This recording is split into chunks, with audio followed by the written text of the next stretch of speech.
Prabhu, you're muted.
You're muted, Prabhu. You're muted, Prabhu. We cannot hear you. No.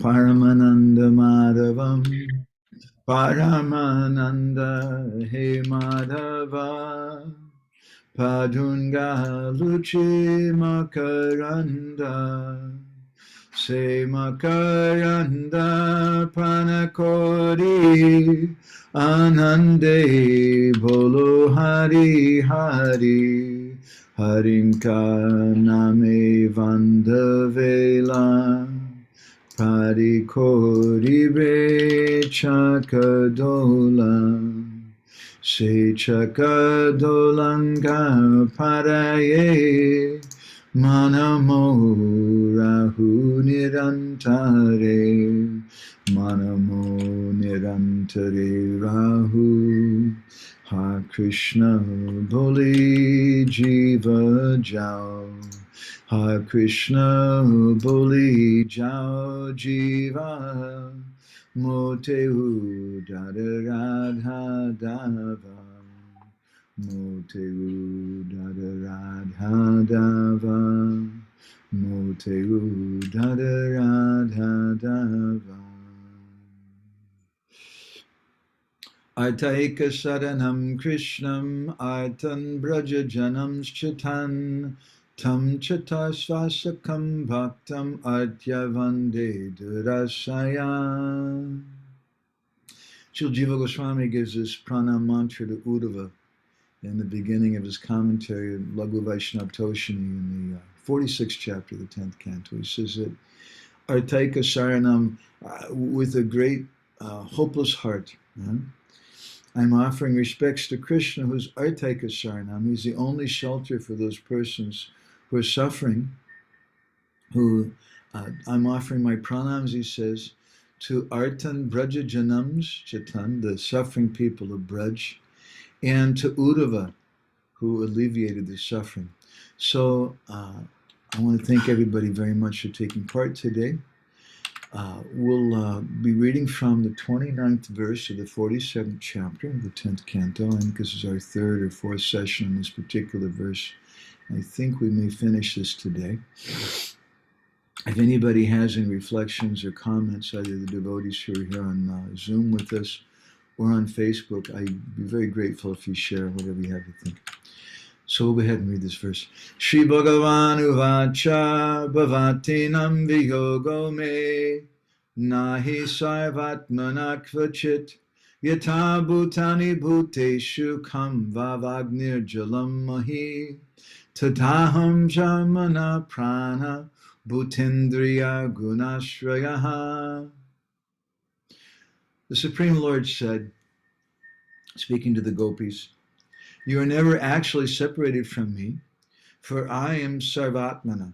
I am the soul of all creation. Just as the elements of nature, ether, air, fire, water, and earth are present in every created thing, so I am present within everyone's mind, life, air, and senses, and also within the physical elements and the modes of material nature. Gurave Gaurachandraya Radhikaya Tadalaye Krishnaya Krishna Bhaktaya Tad Bhaktaya Namo Namaha. So we're inching ahead a little bit and looking back as we're going along. Vishwanath Chakravarti Thakur in his Sarita Darshini commentary, he says that in a broad way, Krishna has two different purposes in this message. This first message to the gopis, and he gives a very interesting reason why the phrase Sri Bhagavan Uvacha is given here, because this is Uddhava speaking to the gopis, but it's Uddhava speaking because he says Sri Bhagavan Uvacha because he said, I don't understand what Krishna is saying. So Sri Bhagavan Uvacha, he said, this is Krishna's words. He's just repeating it as it is to the gopis. And Vishwanath says there's two broad purposes in Krishna's message. One is that he wants to give some message to the gopis, but the second is that he wants to bewilder the persons who may be listening who are not qualified to hear. A similar thing happens in the Srimad Bhagavatam, as we've commented previously.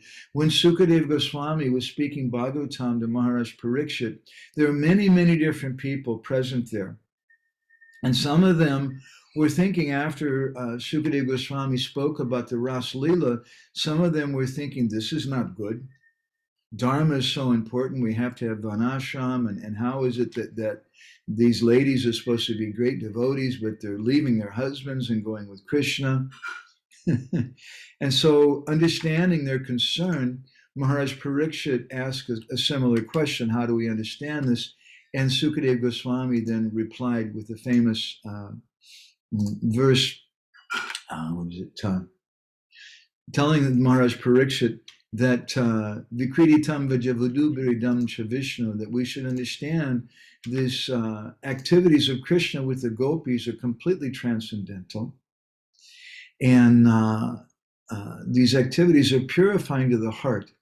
So in general, there's two messages given, at least oftentimes in Krishna's words. And we'll hear today about three different messages that Krishna's giving. And one message is that he wants to bewilder persons who are attached to Gyan, and so that they think, yes, this is what Krishna's doing. He's speaking Gyan to the gopis because this Gyan is so very, very important. But at the same time, he wants to smash the pride of the Gyanis, such as Uddhava, who's a Brihaspati Sishya, disciple of Brihaspati, and show them that the gopis, when the gopis hear this Gyan from Krishna, they're saying, what is this? This is complete nonsense. We're not interested in this. So as we commented previously in the Krishna told Uddhava that Shriyatam Priya Sandesha, that you should give this message. And he spoke in a plural way. Sandeshai in the 46th chapter, he said that Sandeshai Vimochaya, you should repeat this message again and again and again. And we spoke at length about that particular point and the importance of hearing something again and again, and how, as we hear it, prati shloki prati akshinanatakoi, each and every verse, each and every syllable of Srimad Bhagavatam has unlimited meanings. So the gopis at first, they were thinking that, why is Krishna speaking about Brahma Gyan? Why is he stressing that he's Sarvatmana, that he's the soul of everything, that he's within all the different physical elements? Oh, and they thought, oh, maybe Krishna, he's trying to say this to impress us that he's the Supreme Personality of Godhead, but this is not very satisfying to us. And then they thought that he wants to give us mercy, but he's giving us some kind of bread with a little bit of sugar. It's not a very nice sweet. When we're used to relishing really nice rasgullas, very nice sweets. So let us contemplate again what he's saying. And then they thought to themselves, oh, he's teaching that actually he's personally present here through his instructions about Brahman. That he's personally present in his instructions. Srila Prabhupada many times said, I'm personally present in my books, and we should have faith in that. I'm personally present in those recordings, but at the same time, I've come across a number of different statements from Srila Prabhupada where he said, it appears that I'm present, in recording, but I'm not. And at least on several occasions, actually, on one occasion in Australia in 1974, the devotees asked Srila Prabhupada, can someone associate with you just by reading your books? And Prabhupada said, no, no. But you have to associate with a particular person. So both things can be said. But if we try to tell the gopis of Vrindavan, if we try to tell the devotees we have so much love for Srila Prabhupada, he's present in the books, they'll say, yes, that's true. The gopis will say, yes, that's true, but we want him physically present here before us right now. There is a difference between having Srila Prabhupada personally present with us and just reading a book. There's a difference between the gopis being personally present with Krishna and just having his instructions. So then the gopis are thinking, oh, that he's saying that the spurti appears sometimes. This vision of me sometimes, and that spurti is also me. But the gopis are also not so impressed with that. And Jiva Goswami comments on this verse. He says that Krishna was thinking to himself when he spoke this, that the gopis are going to think like this. They're going to think that I'm speaking some gyan. But then Krishna thought to himself that even for ordinary devotees, gyan is very repulsive.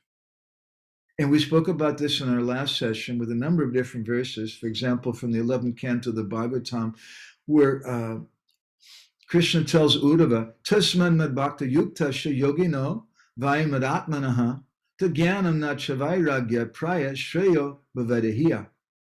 That for a devotee who's mad bhakta yukta, who's engaged in my devotional service, whose mind is fixed in me, this cultivation of gyan, it's not helpful. In fact, it's a disturbance.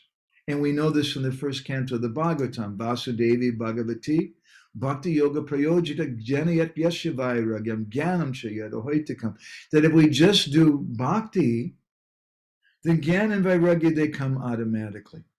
And in fact, Rupa Goswami, Bhakti Rasamrita Sindhu, describes in a number of places that this Gyan and Vairagya can actually be detrimental to bhakti. We want to simply take shelter of bhakti.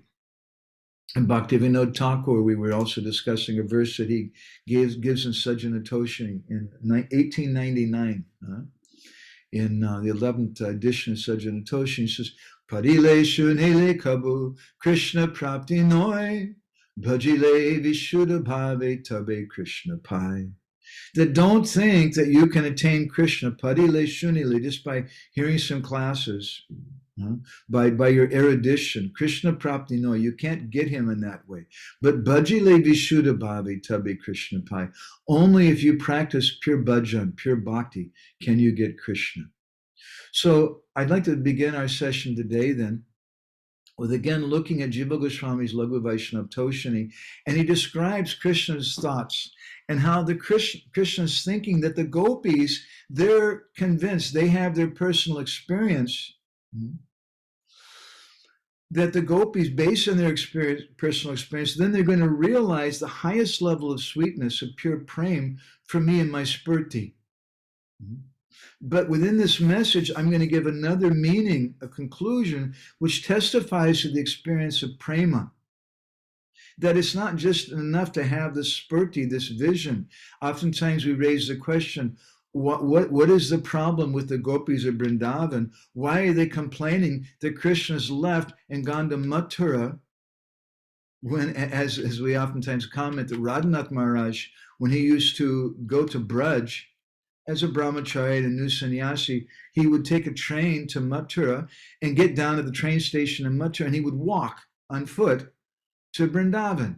It's not that long a distance. If the gopis are really disturbed that Krishna's left Vrindavan, what's the problem? Just walk there. Or if you really don't want to walk, take a bullock cart or something. It's not that far to go. So why are the gopis disturbed by that? They're disturbed because they don't want to only see Krishna, but that seeing him means they want to serve Krishna. So they don't want to just have a spurti. It's not enough just that I want to see, as George Harrison famously sang, I really want to see you, Lord. It's not enough that I just want to see you. I want to serve you. And therefore, Srila Prabhupada, when he translated the word bhakti, he translated it as devotional service. So then Krishna is thinking to himself about his message. He's thinking that the gopis, if I say that this spurti is enough, then they're going to become overwhelmed with longing for me and separation. If they realize just the spurti of me, because that spurti is something which comes and goes very quickly. So then Krishna decided there has to be a third meaning in the message, which concerns my pastimes. And then understanding this, the pastimes and the service, which is inherent in taking part in those pastimes, then the gopis will become peaceful. So then Krishna gave his message. And Jiva Goswami in Laghu Vaishnav Toshini describes then 3 different meanings of the word sarvatmana. And the main statement is made in the first line, that Krishna is telling the gopis, you're never separated from me because I'm sarvatmana, I'm the source of all material cause, I'm the antaryami. Okay, the gopis are not very inspired by that. That's a kind of cheating that Krishna is speaking for some common people who may be listening. And then the second meaning is that Krishna is telling him that my dear gopis, there's no separation from me because sarvatmana. I'm the soul of everything, and because my spurti is existing internally and externally. Just like the elements exist in all things, so similarly, I'm the shelter of all your qualities. You have, my dear gopis, your qualities are so excellent. I'm present in your disposition, your mood. I'm present in your senses. I'm present in the elements of your body. I'm present in your life airs and your minds. Or another meaning of sarvatmana, my dear gopis, I'm the shelter of the qualities of your mind, your senses, your life airs and elements. Right? Or yet another meaning is that just as the elements, they take shelter. And this is a point that Vishwanath Chakravarti Thakur and Sanatana Goswami make when they speak about Kaliya Dhamana Leela, that the demigods are taking shelter of the senses of the Brijbasis. It's not that the Brijbasis are taking shelter of the senses of the demigods, but it's the other way around. So Krishna is telling a third meaning of the word sarvatmana here, is that the elements, they're taking shelter of your mind, your senses, your life airs, and your elements. And I'm always there. So therefore, I'm appearing in that way. So 3 different meanings to the second, 3 different purports to the second meaning. And a third meaning, what Krishna is saying to the gopis, there is no separation between us, he's saying, because of all my appearances, sarvatmana. I'm appearing everywhere. But there's separation now in this one manifestation in the material world. But there's union in the uppercut manifestations. And this is a very important point that I want to speak about today. This is a crucial point in trying to understand why Krishna left Vrindavan, why he left the gopis. It's a crucial point to understand the meeting in Kurukshetra and the later pastimes of Krishna that he manifested in Kali Yuga as Sri Chaitanya Mahaprabhu, in particular his pastimes in Jagannath, Puri. We have to understand these 2 qualities of union and separation. So previously we spoke about at least 2 different purports I know of, one from Jiva Goswami in Laghu Vaishnav Toshini, and another from Vishwanath Chakravarti Thakur in his commentary, both in the 46th chapter, the 10th canto. Vishwanath gives a long explanation of how there's 2 different chambers in Vrindavan. And when Krishna stayed behind in Mathura, and Nanda Maharaj and the cowherd boys returned to Vrindavan without Krishna, at the same time, he says, Krishna manifested another form of himself, and he returned to Vrindavan with Nanda Maharaj. and the cowherd boys. And he says, therefore, in Vrindavan, there's two chambers. There's a chamber of union, Nitya Milan, where Krishna is always present. And as often as said, Vrindavana Parityaga Parikam Nagachati. Krishna never takes even one step out of Vrindavan. And so this is one explanation of that. But at the same time, there's another chamber of Vrindavan where there's Nitya Viraha. There's eternal separation going on. And those two things, they nourish the love of Braj. So Krishna is telling this third meaning to the gopis that there's no separation between this because there's Nitya union in this aprakat manifestation. And he says that just as ether is invisibly present in air, I am also present in an aprakat form in Vrindavan. And so what form is that? How am I present in Vrindavan there? He said, it's a form of mind which takes shelter in your intelligence. Mana prana bhutendriya gunashraya. It's my form which takes shelter in your mana, in your prana, in your mind, your intelligence, your life airs, your senses, bhutendriya gunashraya. And that's the form of myself, Shama Sundar, playing on the flute.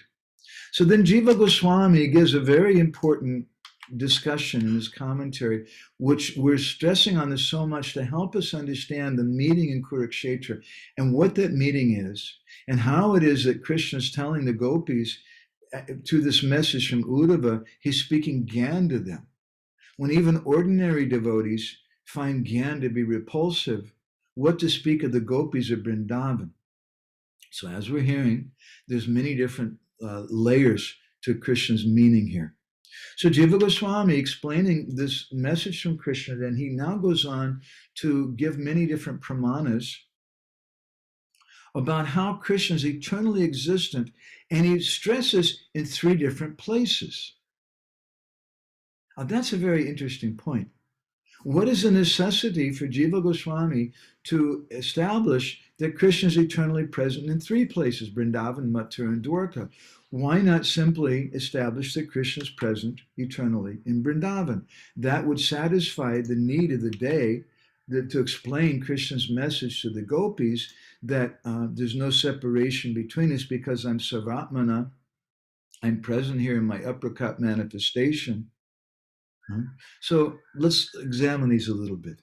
The Skanda Purana describes Jamuna Jalakolale Sada Kridati Madhava. The word Sada, Sada means always. That Krishna always, Jamuna Jalakolale Sada Kridati Madhava. Madhava Krishna is always performing pastimes in the waters of the Jamuna. The Gautamiya Tantra describes Sarva Deva Mayas Chaham Natvajami Vanam Kvachit Avirbhavastira Bhavo Bhavin Netra Yuge Yuge Tejo Mayamidam Ramyam Adrisam Charma Chakshusha. Krishna says in about Vrindavan in Gautamiya Tantra, Chaham Natvajami Vanam Tvachit. That he says that I'm the embodiment of all the devas, and I never leave the forest of Vrindavan, not even for one moment. Tvajami vanam kvachit. I never ever leave that place. And in that place, Sarva Deva Mayas Chaham, all the different demigods, they're present there. He says, although Avirbhavastirabhava, although I'm appearing and disappearing in this world, yuge yuge, age after age, but Teja Mayadam Ramyam Adrisam Charma Chakshusha. This forest, which is Ramyam, which is very, very sweet, I'm always present there. But Teja Mayamidam Adrisam Charma Chakshusha. Ordinary people, they don't have the ability to see that with their material vision. The Adivaraha Purana states, Ato Didanya Mathura Yata Sanahito Hari. That Krishna, Yata Sanito Hari, he's always present in Mathura. The Vayu Purana describes about Mathura. That Chatvarim Sad Yojanam Tatastu Mathura Smita Yata Deva Hari Sakshat Swayam Tishtati Sarvada. That this Mathura It's chatvarimsad yojanam. It's 20 yojanas in size. And swayam tisadi sarvada. Krishna is personally present there at all times. The Bhagavatam, in the first chapter, the 10th canto, text 28, is described, Rajadani tata sabhut sarva yadava babujam mathura bhagavan yata nityam sanihito harihi. Nityam sanihita hari. That Krishna is always present in Mathura. And he also resides in Dwarka as well. He's always in Vrindavan, he's always in Mathura, and he's always in Dwarka. 11th canto of the Bhagavatam. Chapter 31, text 24 describes Nityam Sanihitas Chatra Bhagavan Madhusudanaha. That Nityam Sanihitas, Krishna is eternally present there in Dwarka. So this is an important point. And again, why is Jiva Goswami stressing on this point? Perhaps one reason could be that, as our acharyas have commented, and we've mentioned a number of times, this 47th chapter, the 10th canto, is considered by many Vaishnavas to be the most important chapter of the Bhagavatam. Why? Because this chapter describes the mood that Sri Krishna relishes when he comes as Sri Chaitanya Mahaprabhu in Jagannath Puri Dham. That in the mood of Radha, he's relishing this mood in this 47th chapter, the 10th canto. So this is such an important thing. So within this 47th chapter, we're going to find many, many things. We're going to find this message of Krishna to the gopis. We're going to find an external message which Krishna gives to certain gyanis who may be listening to this. But we'll also find a deeper message which Krishna explains later in the meeting in Kuruksetra. And we'll find something also about Jagannath Puri Dham. Srila Prabhupada and our acharyas have repeatedly described that the mood of Jagannath Puri is found in Kuruksetra. In Kuruksetra, we find two opposites in one container. There's union and there's separation. There's a sense of union because the gopis finally, after such a long time of separation, are meeting with Krishna. But there's also separation in several ways. The separation because the gopis, although they've been united now with Krishna in Kurukshetra, but they're remembering, you left us. And you sent that fellow Uddhava to us in Vrindavan with this message, and he spoke all this gyan to us, which is very, very insulting. We're not interested in hearing that gyan. I'm trying to think. One more, let me get a book. What did the gopis tell Krishna in Kurukshetra, in Jagannath Puri? That verse, only one verse spoken in Kurukshetra. Huh? What verse? Pushtate. Thank you.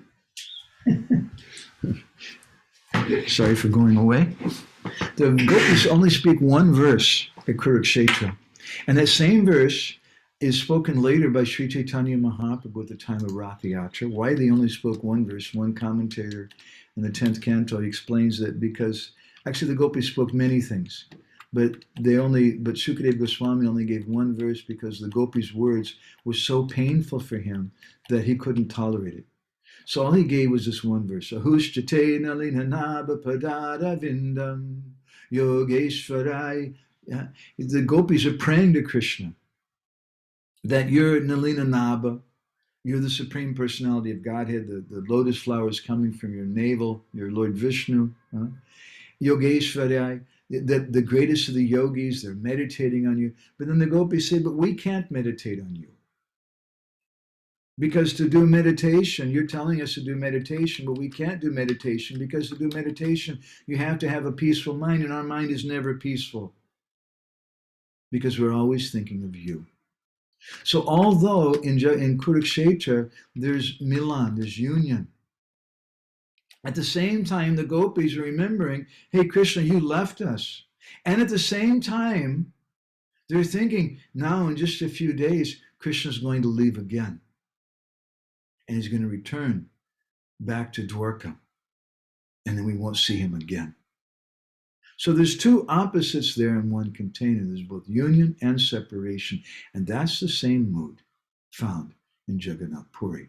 And therefore, in Brihad Bhagavatamrita, Sanatana Goswami describes Tasmin Subhadra Balaram Samyutas Tam Vinodham Purushottamo Bhajet Chakresha Govardhana Brinda Katavi Kalinda Jatira Bhuvi Swayamiyam. He says that this Jagannath Puri Dham, where Jagannath, Balaram, and Subhadra are staying, that place, Vinoda, they're having some pastimes there in that place at Purushottam Kshetra Jagannath Puri.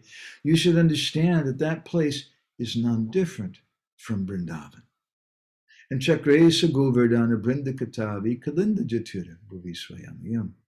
That they're always doing pastimes there at Govardhan Hill, Govardhana, and Brindakatavi in the forest of Vrindavan, and Kalinda Jatira on the bank of the Jamuna River, the Kalindi. Similarly, in the Vaishnav Tantra, it's described, Mathura Dwarakalila Yakoro Teacher Gokule Nilachalastita Krishnasta Eva Rachiti Prabhu.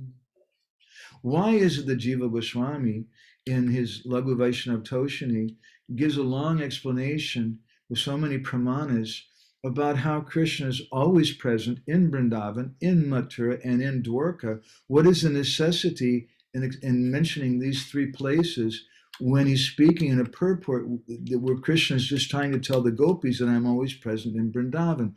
What is the necessity of adding Mathura and Dwarka to that list?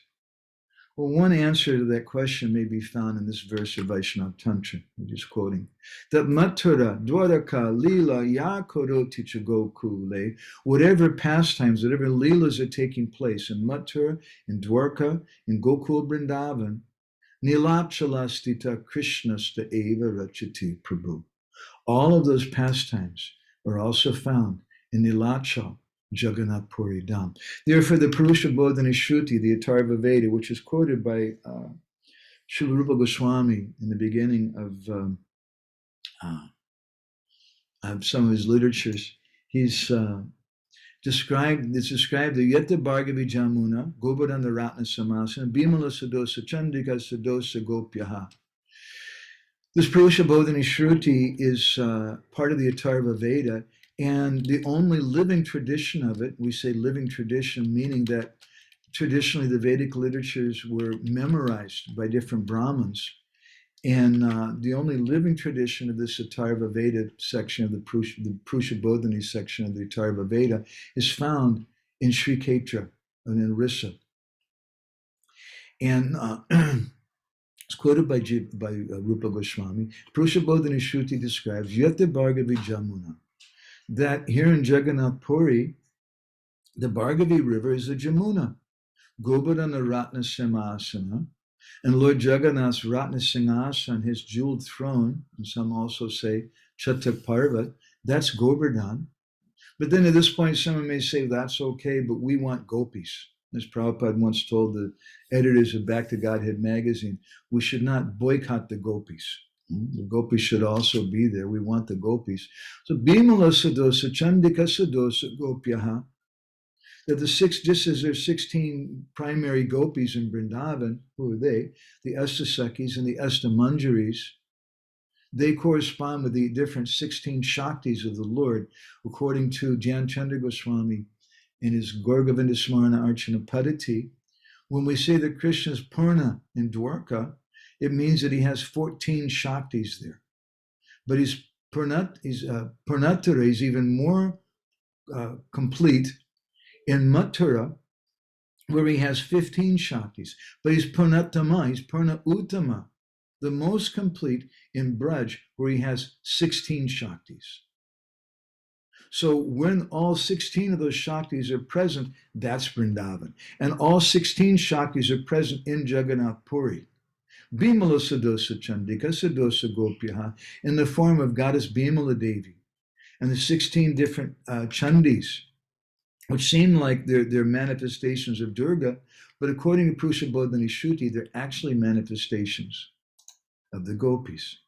Similarly, we hear from Sachimata, who's a very great authority, Nila Chali Nabadvipa Jaini Dvigar. She says that we should understand that Nabadvip Dham, which is a manifestation of Vrindavan, that Nabadvip Dham and Jagannath Puri Dham, they're two rooms in the same house. But just as in your house, you have different rooms where you do different things. You have a living room, maybe you have a temple room, but you also have a bathroom, you have a kitchen, and you use those different rooms for different purposes. But even though they're different rooms, it's still the same house. You wouldn't say that oh, this is the living room Krishna Das, and then this is a bedroom Krishna Das. It's the same Krishna Das, it's the same person. The same house. It's just that he's doing different functions in different rooms. So there's three different rooms primarily for Gaudiya Vaishnavas. We have Vrindavan Leela, Navadvip Leela, and Jagannath Puri Leela.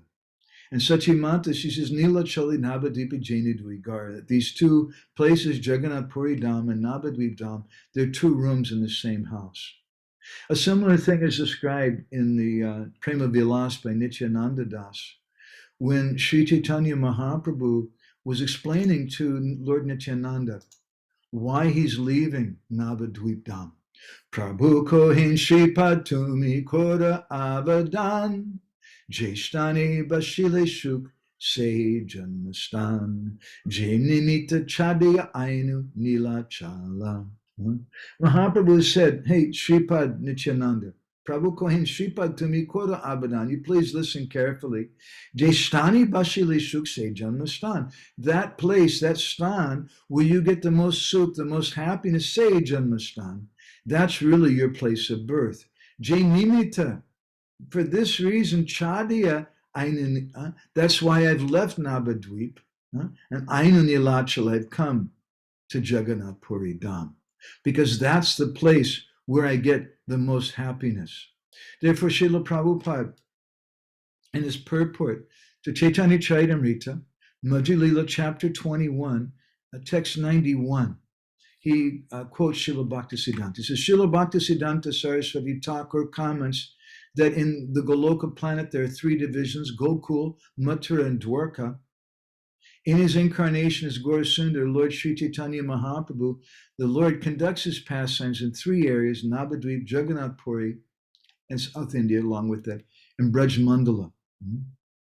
But ultimately, this Jagannath Puri, this is Gupta Vrindavan. This is a hidden Vrindavan.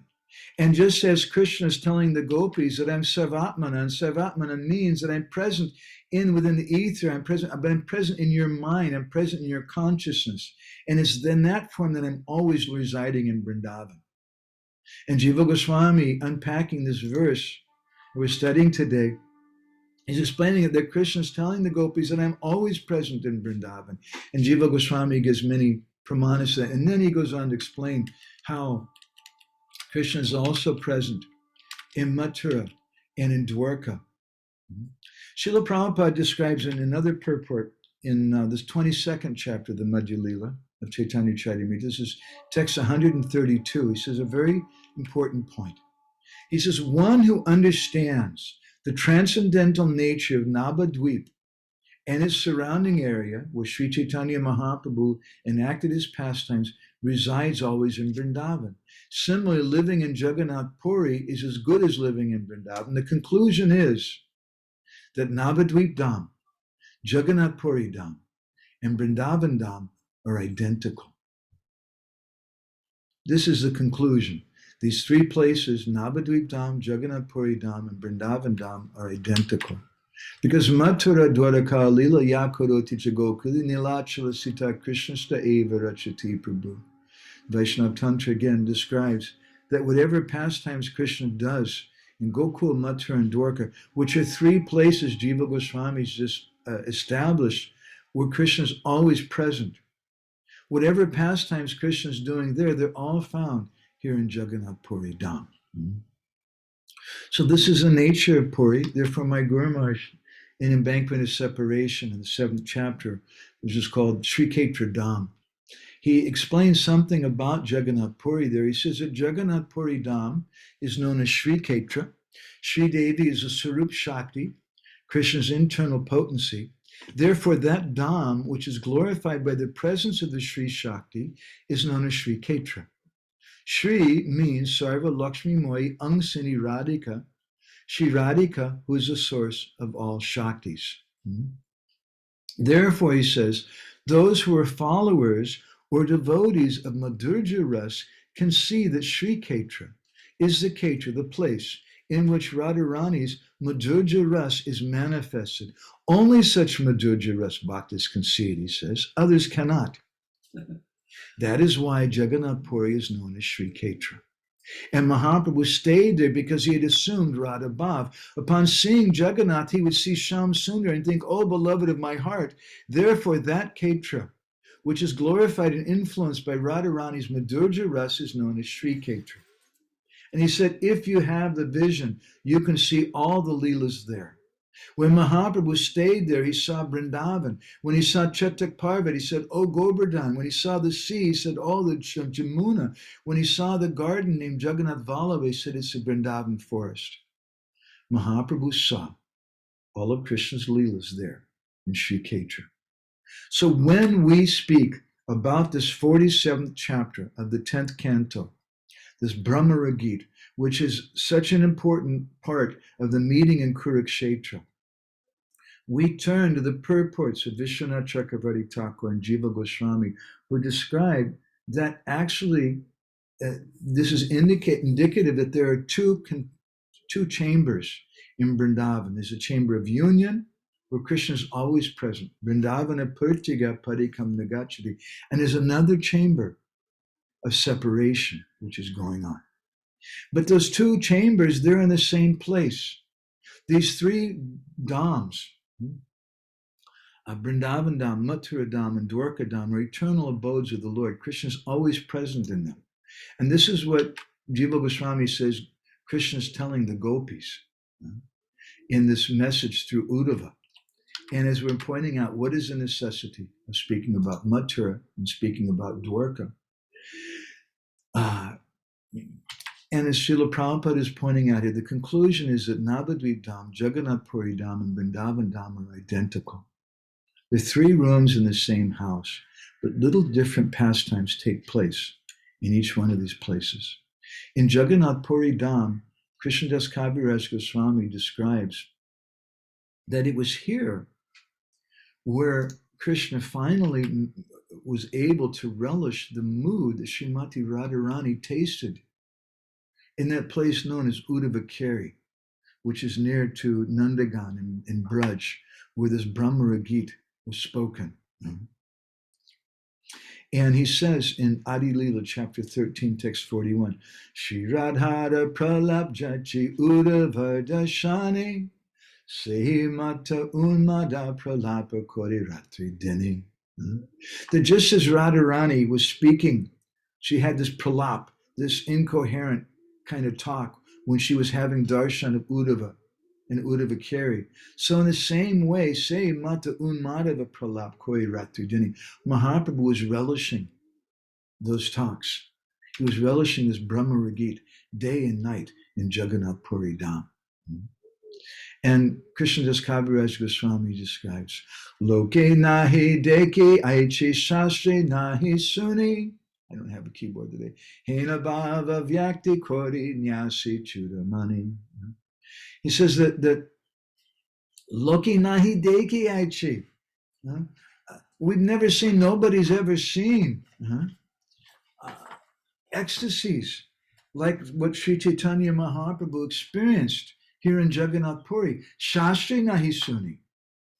We've never read in any shastra about the ecstasies that Sri Chaitanya Mahaprabhu manifested in Jagannath Puri, where his arms go inside of his body, or sometimes they become elongated. And his arms go in his body, and he becomes like Kurma Roop, like a form like Lord Jagannath. Mahabhav Prakash, where sometimes water squirts out from his eyes as tears come out like water from a syringe, or blood comes out from the pores of his skin. And other times it looks like there's kadamba flowers underneath his skin. We've never heard in any description of Asasaktikara Bhav, the different ecstasies in the body, we've never heard of any ecstasies like this. The Sri Chaitanya Mahaprabhu manifested here in Puri. Because it was here in Jagannath Puri.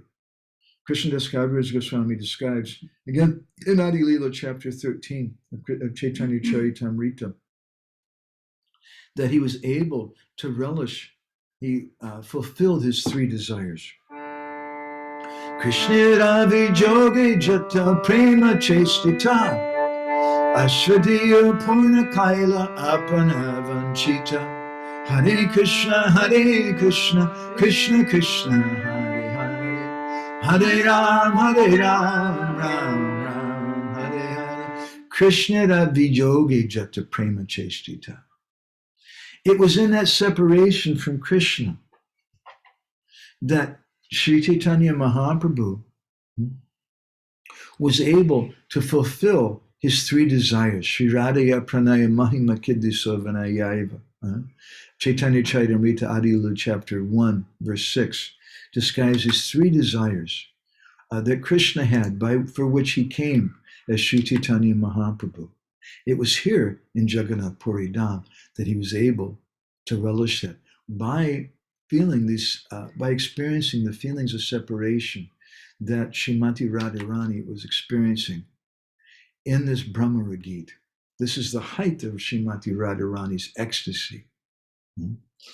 And that ecstasy is enhanced by Krishna giving this message through Uddhava. Krishna could have come himself. What was the necessity of giving this message? But Krishna understood that if I give this message is going to intensify the feelings of separation of the gopis thousands and thousands of times over, and to even further intensify it. It seems that Krishna is speaking Gyan. He's speaking Gyan Yoga to the gopis. It's very, very insulting to them. And the gopis, they don't appreciate that. But they begin to unpeel that onion. It's just different layers on an onion. They begin to unpeel the different meanings of Krishna's message.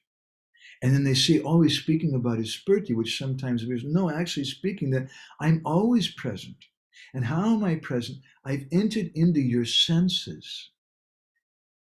And this indicates a very, very high thing, the ecstasy of Madhurya Mahabhav. Rupa Goswami, he's described as different layers of different levels of prem. Sneha Man, Pranaya Rag, Anurag Bhav, Ruda Mahabhav, Aniruddha Mahabhav, Modhanaki and Madhanaki Mahabhav. The highest ecstasy, the highest level of prema is Madhanaki Mahabhav. And in that Madhanaki Mahabhav, this is what Krishna is speaking to the gopis about here, to Uddhava, that I'm present in your senses, that there's union. This is Sri Chaitanya Mahaprabhu, who's Sri Krishna Chaitanya Radha Krishna Nahi Anya. He's become one. He's one with Srimati Radharani. Right? That Krishna he's pervaded the senses of Srimati Radharani. Radharani's pervaded the senses of Krishna. And there's union in that sense. This is a meaning of the union in Kurukshetra. This is a meaning of the pastimes in Jagannath Puri Dham. And it was for this reason, Srila Prabhupada comments, gives a comment in Chaitanya Charitamrita Madhya Lila chapter 16. He speaks a very enigmatic thing. He says the eternal Brajbasis, like Swarup Damodar Goswami, never went to Vrindavan Dham. And then he gives a list of devotees who never left Jagannath Puri. They always stayed in Puri. They never went to Vrindavan. Shri Pundarik Vidyanidhi, Shri Haridas Thakur, Srivas Pandit, Shivananda Sain, Shri Ramananda Roy, Shri Sikhi Mahiti, Shri Madhavi Devi, and Shri Gadadhar Pandit Goswami never visited Vrindavan Dham. Srila Bhaktisiddhanta Saraswati Thakur points out that we have no authorized document stating that these exalted personalities visited Vrindavan. But all of them either visited or resided, like Gadadhar Pandit, who took a vow of Chaitra Sannyas, I'll never leave Jagannath Puri. And Gadadhar Pandit is also considered to be Srimati Radharani. They took a vow, I'll never leave Jagannath Puri, and they never visited Vrindavan Dham. Why? Because there's no necessity. Because Jagannath Puri Dham is Gupta Vrindavan. And it's Vrindavan, it's a place where there's two opposite factors in one container. Two opposites in one container. There's union and separation. It's a place of separation. We don't find Krishna walking around and playing his flute here in Jagannath Puri Dham. But Krishna's present here. And how is he present? This is what Jiva Goswami is bringing out in this 29th verse of the 47th chapter of this 10th canto, where Krishna is apparently speaking Gyan to the gopis. But in actuality, he's speaking something very, very high. Bhavatinam viyogo me nahi sarvatmana kvachit yata bhutani bhuteshu kam vav agnir jalam mahi tataham cha mana prana bhutendriya gunashrayaha. We get so many different meanings in this one verse. And one external meaning, Krishna is saying to the gopis, this message, you're never separated from me because I'm sarvatmana. I'm the soul of all existences. And just as all the different elements, ether, air, fire, water, and air, earth, they're present in every created being, so also I'm present within everyone's mind, life, air, and senses, and also within the physical elements and the modes of material nature. It's one external meaning, but internally, Jiva Goswami and Vishwanath Chakravarti Thakur are explaining that Krishna is actually telling the gopis that on another level that I'm present when you see my spurti. And the gopis are not satisfied. That Krishna says, no, there's another level. I'm present within your mind. I'm present within your pran, your life air. I'm present within your senses. And this is how I'm always present in Vrindavan Dham. And that kind of presence of Krishna is also found here in Jagannath Puri Dham, just as in Kurukshetra. So I'm going to go ahead and stop there. I went a little longer than I wanted to go. If any devotees have any reflections or comments, this is a good time for them. I want to thank everybody for taking part. Bhagavat Purana Prabhu and others, Satyarup Mataji. She's comment, his question, are Gupta Vrindavan and Nava Vrindavan the same? Nava Vrindavan, there's a Nava Vrindavan in Lalita Madhav. Rupa Goswami has given a very enigmatic description in his Lalita Madhav. Sri Chaitanya Mahaprabhu gave an instruction to Rupa Goswami, Vrindavana Paritiga Padikam Dagachati, that you write these pastimes and don't take Krishna out of Vrindavan, because Krishna never leaves Vrindavan. And so then Rupa Goswami, he was coming to Puri, and on the way to Puri, after he left Bhubaneswar, nearby to Bhubaneswar, there's another place called Satyabhamapur. We sometimes take the devotees there. Very mysterious place. There is a deity there of Satyabhama Devi, who the locals say there's been a deity there since before the time of Rupa Goswami. And before Rupa Goswami ever visited that place, it was known as Satyabhamapur. Because there in that place, Rupa Goswami had a dream, a vision, where Satyabhama Devi came to him and told him that you should make two dramas, one drama about Vrindavan and one drama about Dwarka. So some people may think that that's because Satyabhama Devi appeared to him in a dream that this place is called Satyabhamapur.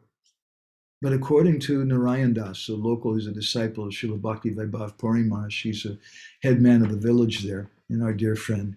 He's a disciple of Srila Prabhupada's godbrother, Bhakti Vaibhav Puri Maharaj.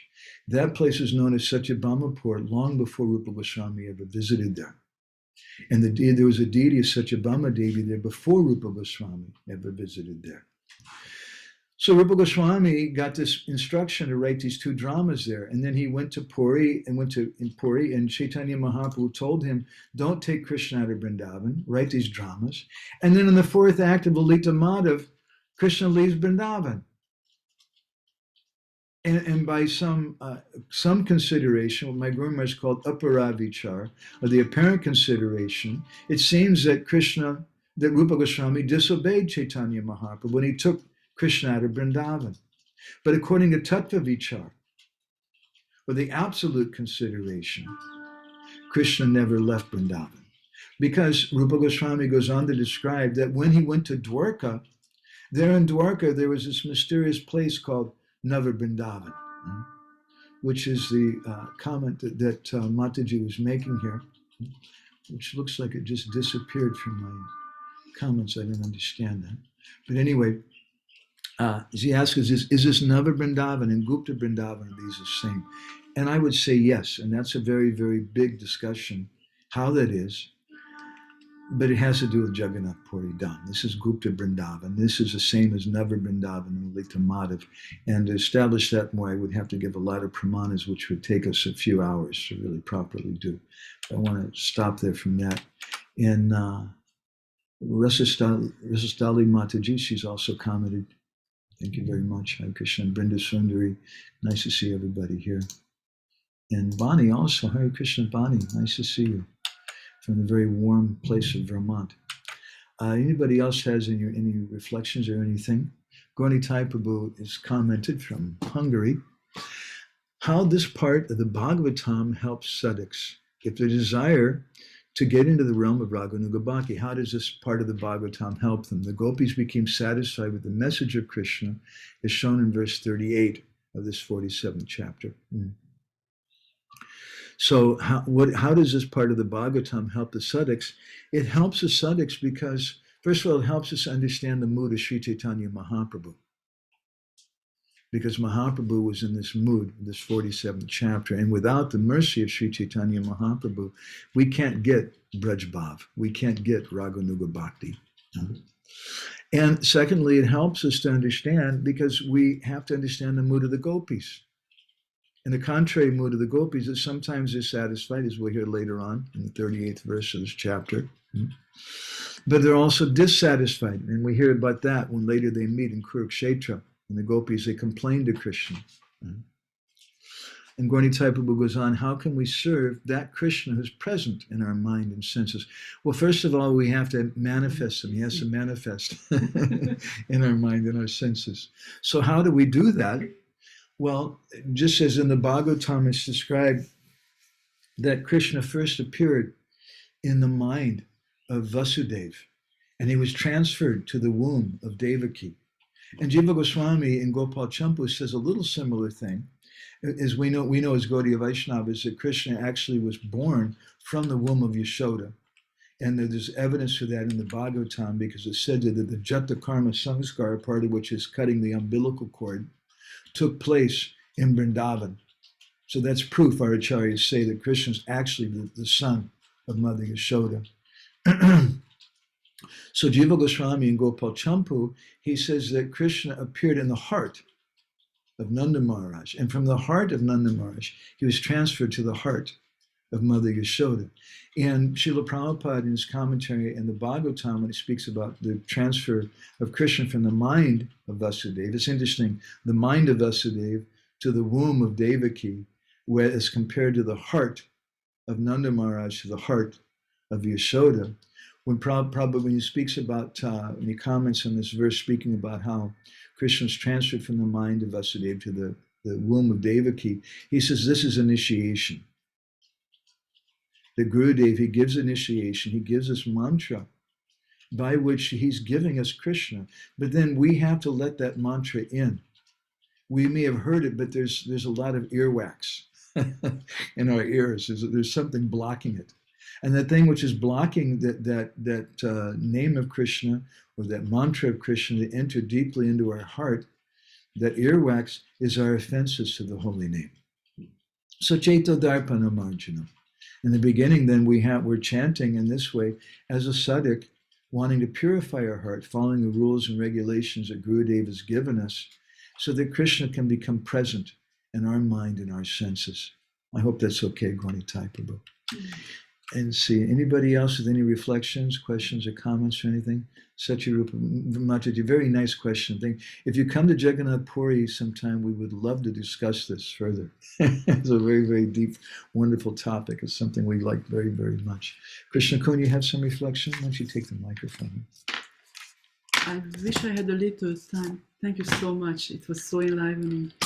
I wish I had a little time to find the exact reference for this, but in Brihad-bhagavatamrita there is one part where Sanatana Goswami explains that Krishna allows the neophytes to think that they are chanting his holy name, that they are performing devotional service, but in actuality, we can't do anything. We can only allow Krishna to appear in our senses and appear on our tongue. And that's a famous question of Fakir Mahaprabhu comes to mind. Are you chanting, or are you chanting the name, or the name is chanting you? That actually Krishna appears, and this is what came to me during this katha, how Krishna appears in the senses of the gopis. Very nice. There's a famous verse from Padma Purana, Atashi Krishna Namadi Nabhaved Indriya. Interesting verse. Atashi Krishna Namadi, Krishna along with his name, Nama, and Krishna's form, Krishna's pastimes, Krishna's associates, Krishna's abode, Nabhaved Indriya. You cannot perceive them with your senses. So then how do we perceive them? Sevan mukhi jivado swayameva spiratyado. Jivado, with the tongue. But hello, the tongue is one of the panchagyan It's one of the knowledge-acquiring senses, and the verse just previously said, Nabhavid grayam indriya, that you can't perceive with the senses. So how do we understand? Srila Bhaktisiddhanta says that the word seva is important in this verse. Sevan mukhi, that by doing seva with the mukh, with the mouth, by doing seva, then Krishna manifests within our senses. So when we do service to Gurudev, when we chant as a service, why are we chanting? We bring up this point sometimes, which is a little disconcerting sometimes to devotees. I'm sorry. But if someone reads Srila Vishwanath Chakravarti Thakur's Ragvartma Chandrika, highly recommended book to read, there's a very disconcerting comment made there. And we can make this comment, I think. He says that someone may say, how does Krishna hear my prayers? And Vishwanath Chakravarti Thakur, he points out, he says that Krishna is mugdha in Vrindavan. He can't hear anything. Sometimes he can't hear when Mother Yashoda is calling for him because he sees Radharani and he just becomes completely bewildered. And what to speak of our little prayers? It's not that Krishna's doing the Ras Leela and he stops and the gopis say, what's going on? Why are you stopping? He says, oh, Madhavananda's chanting his japa right now. It's not that Krishna's. So then if we say like that, Vishwanath Chakravarti Thakur says that we may become disappointed. But Krishna's not hearing my prayers. And someone may say, well, Krishna's in the heart as a Paramatma. And Vishwanath Chakravarti Thakur goes on to say, but if we say that Krishna as a Paramatma hears my prayers, then those devotees who are desiring Braj Bas, residence in Vrindavan, they're going to be disappointed also because that's a Narayan form, it's a Vishnumurti form of the Lord in the heart. I want Vrindavan Krishna, Vrindavan Bihari Krishna. So what is the answer? The answer is Tati Krishna Bhaji Tati Krishna Bhaji Kore Guru Sevan. That our Krishna Bhajan, that's our Guru Seva. Gurudev hears our Bhajan. And Gurudev Nikunja Yuno Rati Keli Sidya. He's that very intimate associate of the Lord. And through Gurudev carries that name to Krishna. Therefore, Gurudev is Saksha Dorit Vinasta Masta Shastra. He's a manifestation of Krishna. Acharya Mam Vijanaya Navamanyekta Karijat. He's a manifestation of Krishna for us. So Krishna does hear our prayers. Definitely hears our prayers. If we say he doesn't hear our prayers, then everything's finished. There's no purpose of living even. But Krishna does hear our prayers, but he hears it through the form of Gurudev. And therefore, our bhajan is meant to please Gurudev. A very, very esoteric point. And to understand this, we have our Gambhira Leela, where Sri Chaitanya Mahaprabhu is present with Srup Damodar and Roy Ramananda. And Srup Damodar and Roy Ramananda, they're doing Krishna Katha. But what is their Krishna Katha? They're doing Kirtan. What is their Kirtan? It's not for their benefit. Everybody else, when they're doing Kirtan, is because I really like this melody. Or I'm doing Kirtan because I'm having a hard time. My mother just died. I'm feeling depressed. I want to take shelter of the holy name, or I'm doing kirtan so I'll purify my heart, or I'm doing kirtan so I'll get love of God, or I'm doing kirtan so I'll get liberation. But the kirtan is all for me. But in the Gambhira, the kirtan that Swarup Damodar and Roy Ramananda are doing, it's not for them. The kirtan they're doing is for Chaitanya Mahaprabhu. And that's Nikunja Yuno Rati Keli Siddhyai. That's the kirtan the gopis do for Radharani. The gopis, when they do kirtan for Radha, they don't chant Radhe, Radhe, Shami, Ladhe. They don't sing like that. They do Krishna kirtan. They don't do Radha kirtan because Radharani doesn't get pleasure if they do kirtan of her names. She gets pleasure if they do kirtan of Krishna's names. That kirtan is for the pleasure of Radha. Our kirtan is for the pleasure of Gurudev. It's for the pleasure of our disciplic succession. This is a kirtan of our sampradaya. It's meant for the pleasure of Sri Chaitanya Mahaprabhu, who's Krishna trying to repay his debt to Srimati Radharani by understanding her mood of separation. And just as when Radharani is feeling separation, the gopis come around and do kirtan for her pleasure to ease those pangs of separation. So when Krishna comes in the mood of Radha, he comes as Sri Chaitanya Mahaprabhu. The same gopis come as Swarup Damodar and Roy Ramananda and others, and they do kirtan for the pleasure of Chaitanya Mahaprabhu. And this is a very secret kirtan of the Gaudiya Vaishnavas, a very, very esoteric kirtan. So I'm going to go ahead and stop there, unless anybody has any final comments or reflections, anything. Anybody has anything? Otherwise, thank you all very much, and we'll take up this again next week with the next verse. We'll go on to text number 30, which also is some similar statements from Krishna to the gopis, where he's again speaking some kind of gyan to them, and some wonderful commentaries from our acharyas. So thank you all very much for taking part in this. Grantara Srimad Bhagavatam ki jai, Srila Prabhupada ki jai, Samaveda Bhaktivinda ki jai. Vancha kalpatarudhischa, kripa sindhu bhyevacha, patitanam pavanebhyo, Vaishnavebhyo namo namaha, Ananda Kori Vaishnavindra ki jai.